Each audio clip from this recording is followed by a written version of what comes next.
Good morning from Islamabad, Pakistan. I am Sayyid Mansoor Ali Shah, Judge of the Supreme Court in Pakistan. And I want to thank Susanna Medina, in particular, the President of IAWJ, for extending a warm invitation to attend the conference, which I could not due to my judicial commitments. So thank you so much for hearing me through this video recording. I just wanted to share some of my thoughts and some of the initiatives that we took at the Lahore High Court in Punjab, where I was the Chief Justice before I was elevated to the Supreme Court, to show to you how we've built bridges amongst female and male judges in Pakistan and how gender sensitization has done wonders for us. You see, as a background, it's important to understand that we are a very male-dominated justice system.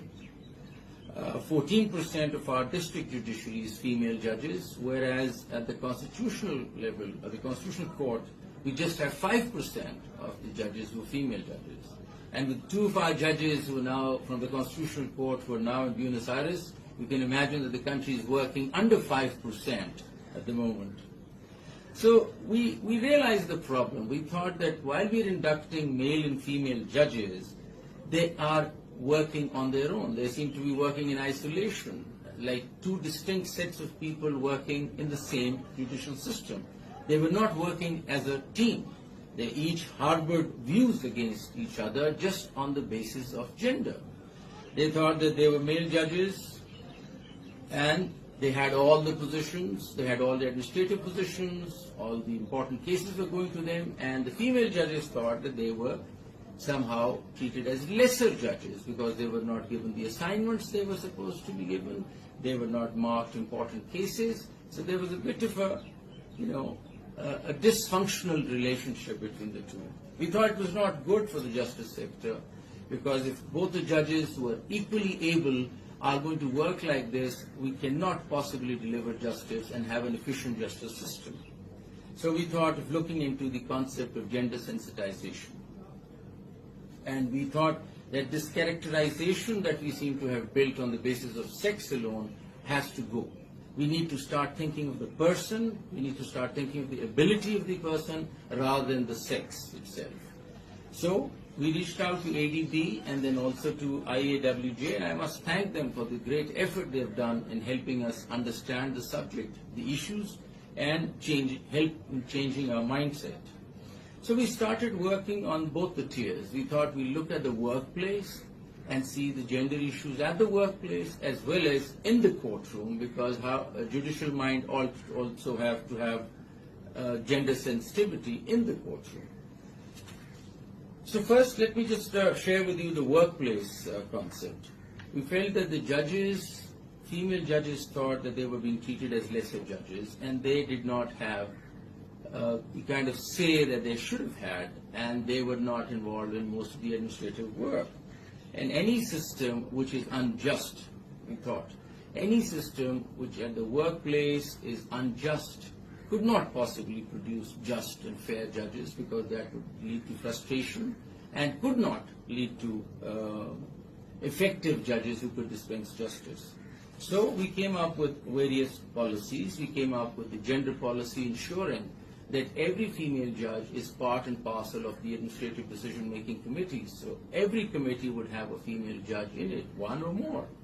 And we came up with a gender posting and transfer policy, ensuring that female judges ought to be transferred and posted keeping in view geographical distances, the distances from their families, keeping in view where their spouses and families are working, keeping in view their children, keeping in view a number of other factors which would help them achieve a place where they would be comfortable to work. We also looked at the international training, the local training, the international conferences, and ensured that female judges would be part and parcel of any delegation, any training program, and be a part and parcel of it. Most of the positions that were given to the female judges. For example, the Judicial Academy was headed by a female judge. Districts were being headed by female judges, and they were instructors and directors at the academy were female judges. So we thought this was the kind of opening up that was required. Once the judicial reforms started at the Lahore High Court, we ensured that in the think tanks that we constituted, we had all tiers of female judges as part and parcel of the reform agenda, so that we realized what issues are being faced by female judges, and they could not be left out at the stage of reform at the High Court. So this was the kind of overall opening up where we brought female judges into the limelight, into the positions that they deserved to be in, and that kind of started developing a mindset that we all have to work together. That was connecting the dots and building the bridges between male and female judges. And side by side, ADB and then AWJ help us train our judges, understand the issues of gender and the preconceived notions we seem to have attached with sex had to go, and they did go. And I think a very good example of this opening up is the fact that 20 of our judges are with you right now in Buenos Aires, which itself marks the fact that we've started looking at things very differently. This is perhaps the largest delegation that has come out of the country, and I think I'm very proud of this fact. Coming over to the judicial side and the courtroom, a truly healthy and forward-looking judicial mind has to be gender-sensitive. There's no doubt about it. A litigant of any gender must not feel threatened or deprived or uncomfortable while approaching the doors of justice or being in a courtroom. All victims and witnesses, female or male, whether they be lesbians, gay, bisexual, transgender, or intersex, must have equal access to justice.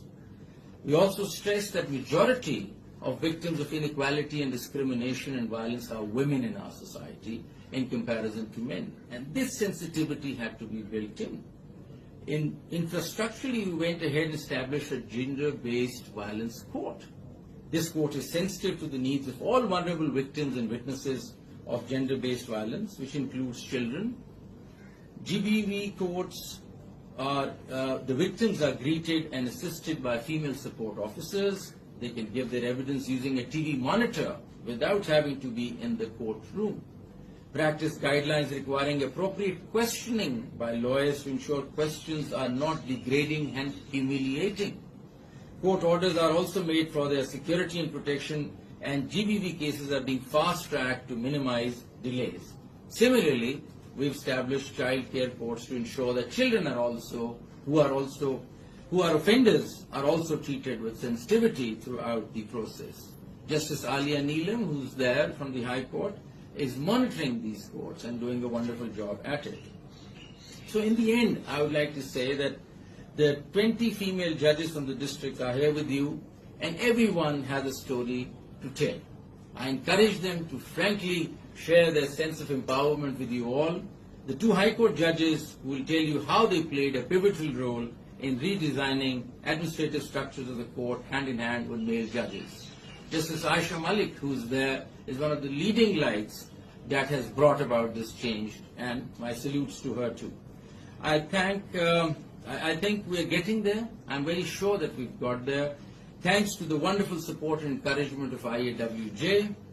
Have a wonderful conference, all of you. All the lady judges from Pakistan, we're very proud of you. And it's a privilege to have worked with you. Don't forget to take time out and enjoy Buenos Aires. God bless you all the best.